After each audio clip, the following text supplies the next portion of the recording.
Բարև ձեզ, ես Լենա Կարապետյանն եմ, դուք միացել եք Glendale News-ին, օրվա նորությունների մանրամասներին անցնելուց առաջ սեղմ եք բաժանորդագրության կոճակը, եթե առաջին անգամ եք միանում մեր ալիքին, այժմ օրվա հետաքրքիր դրվագների մասին ավելի մանրամասն։ Բնական աղետներից սկսենք, Լալա փոթորիկը հարվածել է Հավայան կղզիներին, ավելի քան 125,000 մարդ մնացել է առանց էլեկտրականության, ջրհեղեղը քանդել է տներ, կան անհետ կորածներ, փրկարարները շարունակում են որոնողական աշխատանքները։ Մեկ մարդ մահացել է ավտովթարի հետևանքով, իշխանությունները զգուշացնում են նոր վտանգավոր ջրհեղեղների մասին։ Փրկարարների աշխատանքը բարդացնում են տապալված ծառերի ու էլեկտրասյուների պատճառով փակված ճանապարհները։ Հանրային անվտանգության ծառայությունը զգուշացրել է բնակչությանը, կոչ անելով խուսափել լողալուց, սերֆինգից, անգամ ափամերձ հատվածներում զբոսանքներից։ Փոթորիկը վտանգավոր է նաև հրդեհների տեսանկյունից, ուժգին քամին կարող է նպաստել կրակի տարածմանը։ Փոթորիկը անցել է կղզու հարավային մասով, քամու արագությունը հասել է ժամում 75 մղոնի։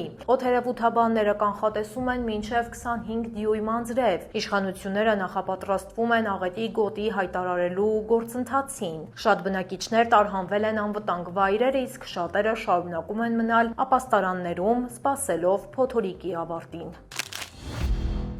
Հյուրընկալությունը հայրիս մշակույթի անբաժանելի մասն է եւ իհարկե հյուրընկալության մեջ մեծ դեր ունի ախորժելի ու որակյալ սնունդը։ Հենց այս ծառայությունն է մատուցում այսօրվա մեր հաղորդման հովանավորը։ Բոլորիս արդեն հայտնի եւ մեծ վստահություն վայելող Vivaldi Catering-ը առաջարկում է փաթեթներ սկսած 5 հոգին $150։ Նշեմ, որ 10 հոգու համար նախատեսված փաթեթը ամենասիրվածն ու պահանջվածն է եւ այն կարող եք ձեռք բերել ընդամենը $300։ Ցանկանում ենք նշել, որ հենց Vivaldi Catering-ի ինստագրամյան էջում պատկերված սպասքով եւ փաթեթավորմամբ էլ ստանալու եք ձեր պատվերները։ Իսկ եթե պատվիրելիս նշեք, որ Vivaldi Catering-ի մասին տեղեկացել եք Glendale News-ից, պատվերի հետ կստանաք լիովին անվճար մրգերի ասորտի։ Նշեմ, որ այս առաջարկը ուժի մեջ է միայն ամռան ամիսներին։ Պատվիրելու համար զանգահարեք 707 771 7771 հեռախոսահամարով, իսկ ինստագրամյան էջը կարող եք գտնել այս տեսանյութի ներքևում ներածության բաժնում։ Այժմ շարունակենք թողարկումը։ Հորմուզը կարող է դառնալ Ամերիկայի տարած սկանդալային հայտարարության հեղինակը Թրամփն է։ Թեհրանից արձագանքել են կտրուկ այս մտքերը անվանելով պատրանք։ Իրանի փոխարտգործնախարարն է Թրամփին հակադարձել սոցցանցում, խորհուրդ տալով ընդունել պարտության իրականությունը։ Իրանը շարունակելու է փակ պահել այս կարևոր նեղուցը, այստեղով նավթի փոխադրումը գործնականում դադարել է։ Իրանը պնդում է, որ հրամաններով նեղուցը չի բացվի։ Թրամփը Նյու Յորքի ոստիկանական ակադեմիայում խոսել է հաղթանակի մասին։ Նա կարծում է, որ Իրանը պարտվում է պատերազմում։ Իդեպ հենց այստեղ է նա ասել, թե շուտով Հորմուզի նեղուցը կհայտարարի ԱՄՆ տարածք։ Նա նաև պատճառաբանել է բենզինի թանկացումը։ Ըստ Թրամփի, սա գին է Իրանի միջուկային զենքը կանխելու համար։ Խաղաղության բանակցությունները փակուղու մեջ են հայտնվել։ Փոխնախագահ Վենսը նշել է գլխավոր նպատակը։ ԱՄՆ-ն ցանկանում է ապահովել էժան նավթ ու գազ։ Իրանը շարունակում է հերքել միջուկային զենք ստեղծելու ցանկությունը։ Նեղուցում նավերի երթևեկությունը հասել է նվազագույն մակարդակի։ Հանգստյան օրերին եւս մեկ նավ հարված է ստացել անհայտ առարկայից։ Միջազգային շուկայում նավթի գները շարունակում են աճել։ Կողմերը չեն պատրաստվում շուտով վերսկսել բանակցությունները։ Հակիրճ անդրադառնանք եւս մի քանի թեմայի մերձավոր արևելքից։ Իրանը մեղադրում է Քաթարին իր 3 օդաչուներին գերության մեջ պահելու համար։ Թեհրանը պահանջում է անհապաղ դաշնային հետաքննություն անցկացնել։ Ամերիկյան ռազմածովային նավատորմի Լինքոլն ավիակիրը ռեկորդային ժամանակ է անցկացնում ծովում։ Այն արդեն ավելի քան 240 օր է անընդհատ մարտական հերթապահության մեջ է։ ԱՄՆ կենտրոնական հրամանատարության ղեկավարն է այցելել նավի անձնակազմին։ ԱՄՆ բանագնաց Ջարեդ Քուշները Եգիպտոսում հանդիպել է Համասի առաջնորդին հրադադարի հարցով։ Քուշները նաև խորհրդակցում է այլ միջնորդների հետ։ Նպատակը պաղեստինյան խմբավորումների զինաթափումն է եւ Լիբանանից Իսրայելի ուժերի դուրսբերումը, սակայն Իսրայելի վարչապետ Նեթանյահուն դեռ մերժում է այդ պլանը։ Մինչև տարածքներից հեռանալը նա պահանջում է Համասի լիարժեք զինաթափում։ Լարվածությունը չի նվազում նաև Լիբանանի սահմանին։ Իսրայելը հարվածներ է հասցրել Հեզբոլահի 2 հրամանատարների։ Այս գործողությունները ամենամահաբերն են հունիսյան հրադադարից ի վեր։ Ըստ Լիբանանի առողջապահության նախարարության զոհվել է առնվազն 11 մարդ։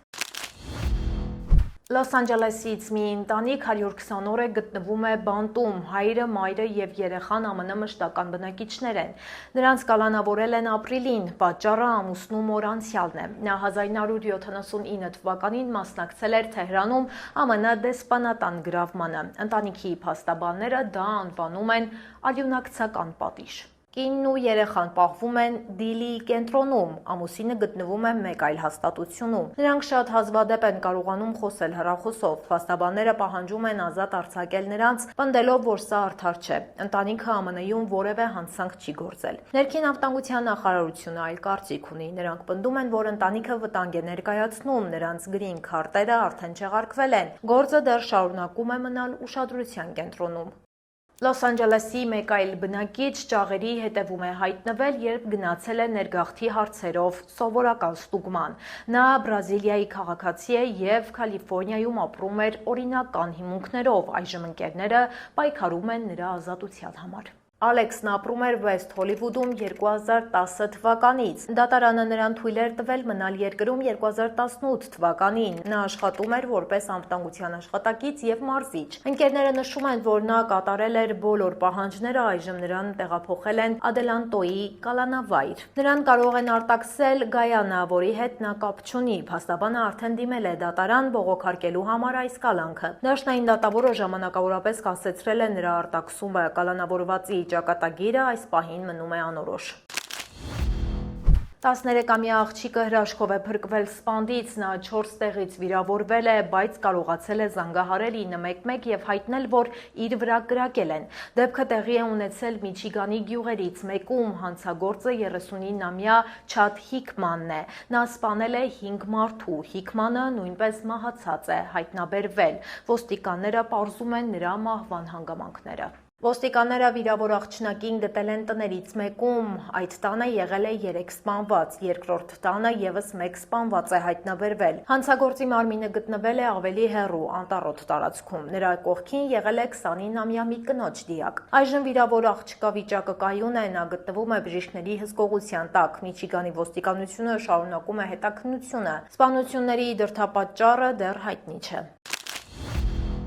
Տոնախմբությունը արյունալի դեպքի է վերածվել Քենթակի նահանգում, Լենքսինգթոն Չարլզ Յանգ այգում կրակոցներ են հնչել, 5 մարդ ստացել է հրազենային վնասվածքներ, նրանցից մեկը տեղում մահացել է, տուժածների թվում կան 2 երեխա, 14 և 4 տարեկան, 2 չափահաս անձինք ստացել են ավելի թեթև վնասվածքներ, մահացածի ինքնությունը դեռ պարզված չէ։ Լենքսինգթոնի այգին որոշ ժամանակ քաղաքացիների համար մնացել է փակ, տուժած երեխաների ծնողները գտնվում են բժիշկների հսկողության տակ։ Նրանց կյանքին վտանգ չի սպառնում։ Քննությունը շարունակվում է, դեռևս հայտնի չէ, թե ով է կրակել։ Մանհեթենի կենտրոնական սինագոգում հանգստյան օրերին խուլիգանական արարք է տեղի ունեցել, 46-ամյա քաղաքացին խափանել է շաբաթվա ծիսակատարությունը, նա հարվածել է ժողովի 2 անդամի։ Ոստիկանությունը նրան ձերբակալել է դեպքի վայրում, ատելության հողի վրա հանցագործություն կատարելու մեղադրանքով։ Հարձակվողը վնասել է նաև սինագոգի գույքը, տեղում աշխատող ոստիկանը անմիջապես միջամտել է և թույլ չի տվել շարունակել վանդալիզմը։ Քաղաքապետ Զոհրան Մամդանին հարձակումը անվանել է սարսափելի, արձագանքել են նաև սենատի անդամներից ոմանք։ Սինագոգում անվտանգությունը հետագայում խստացվել է։ Ծիսակատարությունները շարունակվել են հաջորդ օրը։ Հարձակվողը կանգնելու է դատարանի առաջ, նրան սպառնում է ծանր մեղադրանքներ։ Ոստիկանությունը շարունակում է պարզել դեպքի հանգամանքները, սինագոգն արդեն աշխատում է սովորական ռեժիմով։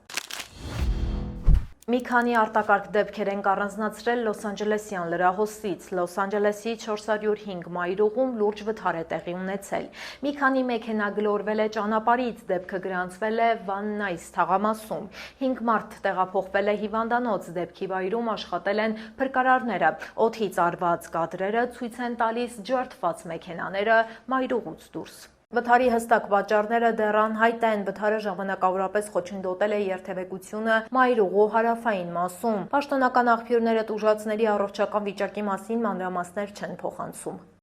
Լոս Անջելեսի Ստուդիո Սիթիում բնակարանային գող է բռնվել դետեկտիվ ֆիլմի սցենարով։ Տանտերը մի քանի օր անընդմեջ տեսախցիկներով հետևել է գողին։ Անծանոթը պարբերաբար մուտք է գործել բնակելի տուն։ Օգոստոսի 7-ին ոստիկանությունը առաջին կանչն է ստացել։ Տանտերը եղել է տանից դուրս, նա ստացել է տագնապի ազդանշան եւ տեսախցիկներով տեսել նույն անծանոթին, ահազանգել է ոստիկանություն։ Գողը փորձել է կոտրել ապակե դուռը, առաջին փորձը նրա մոտ չի ստացվել։ Հետագա օրերին գողը կրկին հայտնվել է տան տարածքում, նա մտել է տան բակում գտնվող շինություն, հափշտակել որոշ իրեր։ Օրեր անց Լոս Անջելեսի ոստիկանությունը կրկին ժամանել է դեպքի վայր, տանտերը նկատել էր նույն մարդուն բակում։ Սպաները վերջապես ձերբակալել են 35-ամյա կասկածյալին, նրան մեղադրում են ծանր հանցագործություն կատարելու մեջ։ Իշխանությունները պարզում են նրա կապը այլ հանցագործությունների հետ, կասկածյալը մնում է ոստիկանության հսկողության տակ։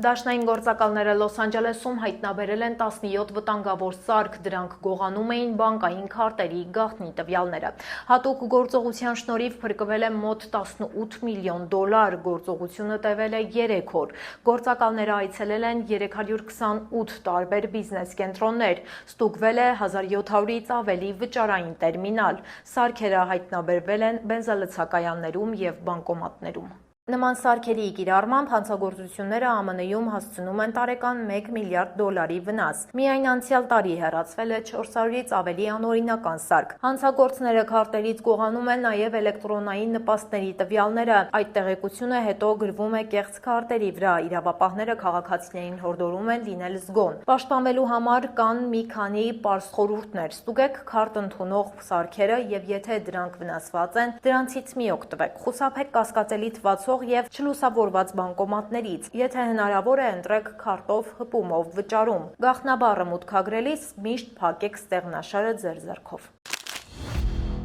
Ավանդական ամերիկյան երազանքը դարձել է հնացած Z սերնդի երիտասարդները չեն հավատում հին կարգերին։ Նրանք կրթությունից հետո աշխատանքի երաշխիքներ չունեն։ Տնտեսական ճգնաժամը դժվարեցրել է նրանց կյանքը։ Բնակարան գնելը կամ ամուսնանալը հաճախ հետաձգվում են, երիտասարդները հաճախ ստիպված են ապրել ծնողների տանը։ Հին խաղի կանոնները այլևս չեն գործում։ Z սերնդի համար հաջողության նշանները փոխվել են, նրանց համար առողջությունը ավելի կարևոր է, քան կարիերան։ Ոմանք ընտրում են ճկուն աշխատանք եւ ձեռներեցություն, ճանապարհը համալսարան, աշխատանք, տուն այլևս նրանցը չէ։ Որոշ ուսումնասիրություններ ցույց են տալիս հոռետեսություն։ Հարցվածների 57%-ը կարծում է, որ երիտասարդները ձախողման են դատապարտված։ Կյանքի թանկացումը եւ վարկերը խոչընդոտում են նրանց առաջընթացին։ Այս փոփոխությունը նաեւ սոցիալական հետևանքներ ունի։ Ընդհանուր նպատակների բացակայությունը վտանգում է հասարակության համախմբվածությունը։ Երիտասարդները չեն վստահում համակարգին ու ինստիտուտներին։ Նրանք ապրում են այսօրվա համար, եւ դա դարձել է հայտնի ամերիկյան երազանքի ժամանակակից տարբերակը։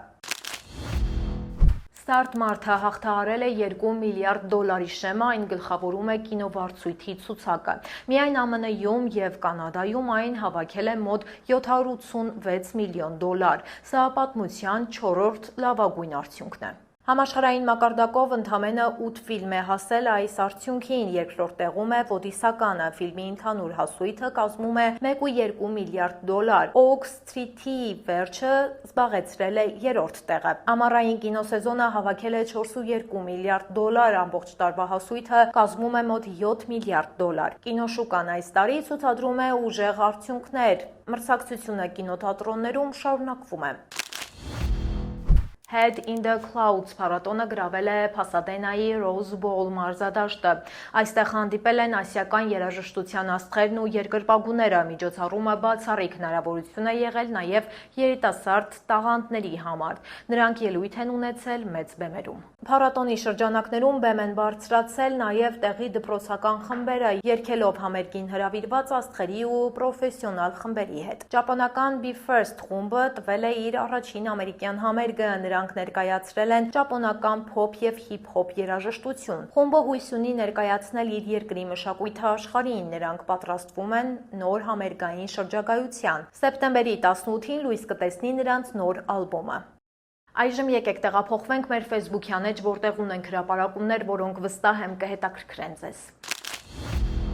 Հերոսներ եւ Նեշվիլ սերիալներից հայտնի դերասանուհի Հեյդեն Փանետիերը մահացել է 36 տարեկան հասակում։ Լուրը հաստատել է նրա հայրը։ Դերասանուհու ներկայացուցիչը հայտնել է, որ ընթանում է հետաքննություն մահվան հանգամանքները պարզելու համար։ Հեյդենը ժամանակին բաց խոսել է իր խնդիրների մասին, նա տանջվում էր հետծննդյան դեպրեսիայից եւ կախվածությունից։ Այդ պատճառով 2018 թվականին զիջել էր դստեր խնամակալությունը։ Հեյդենը Փալիսեիդսում էր մեծացել, նա սկսել էր աշխատել 11 ամսականում, նա նկարահանվել է հայտնի ֆիլմերում եւ սերիալներում։ Դրա մասնակցությամբ «Ծովախորշ» վավերագրական ֆիլմը ստացել է Օսկար։ Կալիֆոռնիայի օրենսդիրները մերժել են գրիզլի արջերին նահանգ վերադարձնելու պլանը։ Այս կենդանին պատկերված է նահանգի դրոշի վրա։ Օրենսդիրները փակել են սենատոր Լաուրա Ռիչարդսոնի օրինագիծը։ Այն պետք է գնահատեր արջերի Կալիֆոռնիայում վերաբնակեցնելու հնարավորությունը։ Քննարկումներն ընթացել են առանց հանրային լսումների։ Նահանգը որոշել է, որ դեռ չունի մարդկանց ու արջերի համակեցության լուծումներ։ Բնիկ ամերիկյան ցեղերը եւ բնապահպանները պաշտպանում էին այս նախագիծը։ Դեմ են ֆերմերները եւ որսորդական միությունները։ Որոշումը վերջնական է եւ քննարկման ենթակա չէ։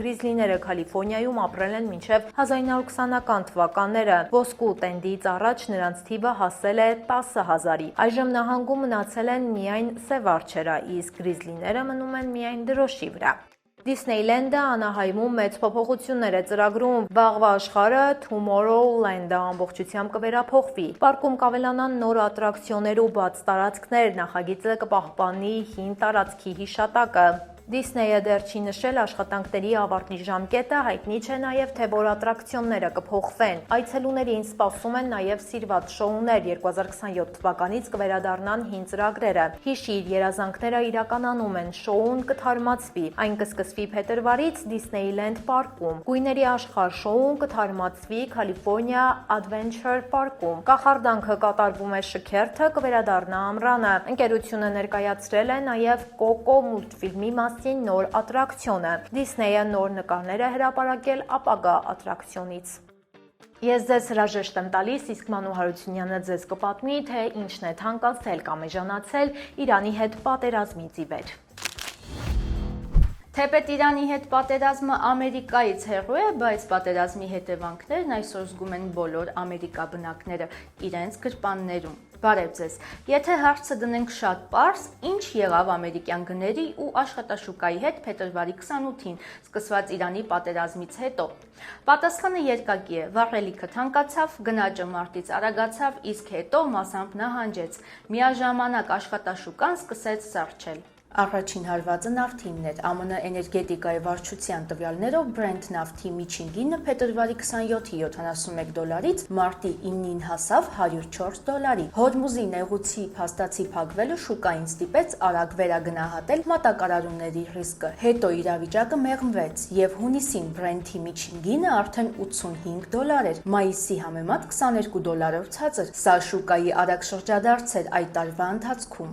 Բենզինը նույնպես արագ արձագանքեց։ ԱՄՆ-ում մարտի ընթացքում բենզինի մեծածախ գինը Նյու Յորքի շուկայում բարձրացավ փետրվարի 27-ի $2.03-ից մարտի 20-ին հասնելով $3.15-ի 1 գալոնի դիմաց։ Սպառողական գների ինդեքսում էլ էներգիայի տարեկան աճը հունիսին հասավ 15.7%-ի, իսկ բենզինի գինը 26.7%-ի նախորդ տարվա համեմատ։ Հուլիսին բենզինը արդեն 2.9%-ով էժանացավ։ Սննդի շուկայում պատկերը ավելի խառն էր, բայց ընդհանուր թանկացում կար։ Հուլիսին սննդի գները տարեկան կտրվածքով 3%-ով բարձր էին։ Տանը պատրաստվող սննդի գներն աճել էին 2.7%-ով, իսկ ռեստորաններում սնունդը 3.4%-ով։ Միրգ ու բանջարեղենը թանկացել էին 5.1%-ով, իսկ կաթնամթերքը հակառակ ընդհանուր միտմանը 0.5%-ով էժանացել էր։ Տրանսպորտը ամենախոցելի հատվածն էր։ Հունիսին նախորդ տարվա համեմատ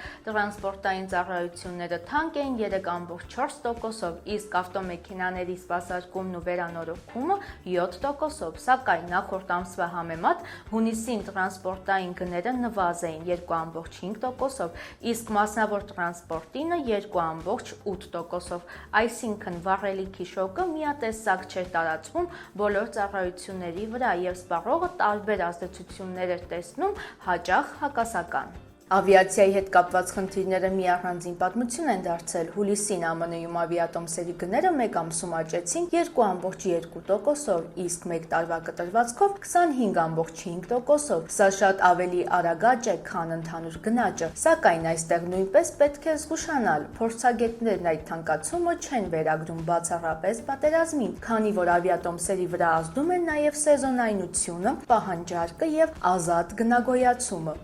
Պատերազմի ազդեցությունը հատկապես սուր զգացվեց պարարտանյութերի շուկայում։ Հետազոտողները հաշվարկել են, որ կենտրոնական Իլինոյսում ապրիլին եգիպտացորենի պարարտանյութի ծախսը բարձրացել էր մոտ 190-ից 217 դոլարի մեկ ագրի համար, հիմնականում ամոնիակի թանկացման պատճառով։ Միջին հաշվով ֆերմերների համար աճը կազմել էր ավելի քան 20 դոլար մեկ ագրի հաշվով, մինչև պատերազմը ունեցած վիճակի համեմատ։ Չիպերի դեպքում պատկերը ավելի բարդ է։ Պատերազմը խաթարեց Հորմուզով անցնող մատակարարումները, հատկապես հելիումի շղթաները, որոնք կարևոր են կիսահաղորդիչների արտադրության համար։ Միաժամանակ ԱՄՆ ներմուծման գների տվյալները ցույց տվեցին, որ մարտին համակարգիչների առանձին սարքերի եւ կիսահաղորդիչների ներմուծման գներն աճել էին։ Այս ոլորտում, սակայն, AI-ի պահանջարկը նույնպես կարևոր գործոն էր, ուստի ամբողջ աճը պատերազմին վերագրել չի կարելի։ Հիմա ինչն է էժանացել։ Ամենաակնառու օրինակը էներգիան է, առնվազն ամսական կտրվածքով։ Հունիսին ԱՄՆ-ի էներգիայի սպառողական գների ինդեքսը միանգամից նվազեց 5,7%-ով, իսկ բենզինը 9,7%-ով։ Հուլիսին էներգիան կրկին էժանացավ 1,5%-ով, բենզինը ևս 2,9%-ով։ Այս անկումը ցույց է տալիս, որ պատերազմի սկզբի նավթային շոկը հետագայում մասամբ հետքայլ արեց եւ թեթևացրեց ճնշումը սպառողների վրա։ Սննդամթերքի ոլորտում էլ հուլիսին մի քանի նկատելի նվազումներ եղան։ Տանը օգտագործվող սննդի ընդհանուր գինը նվազեց։ Միսը, թռչնամիսը, ձուկն ու ձուն միասին էժանացան 0,7%-ով, խոզի միսը 1,5%-ով, իսկ մրգերն ու բանջարեղենը 0,1%-ով։